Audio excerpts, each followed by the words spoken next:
10, 9, ang tagal. O, remainder, o. Hindi basic, o. 2 cube. Ito na lang. Ba, hindi na ako magsulat. Natamad na ako eh. So, 2 cube, magiging 8 minus 4 minus magiging 16. So, 8 minus 16, that is negative 8. Plus 4, magiging negative 4. Negative 9, sagot.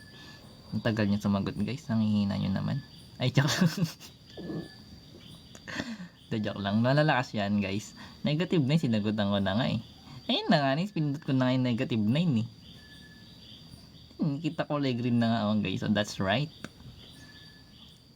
Walang daya yan, guys. Ba, di ba negative 1? Hindi. 4 minus 5 ba yun? Hindi. Explain natin. Sige, explain natin 2 cube, that is 8 minus 4. Eh, may x squared dito. Palitan mo yung 2 ng 2. 2 raised to 2 magiging 4. 4 times negative 4 magiging negative 16. So, yung 8 minus 16, that is negative 8. Then plus 2 times 2 is 4. So, negative 8 plus 4, that is negative 4. Negative 4 minus 5, that is negative 9. Dito pa na pala.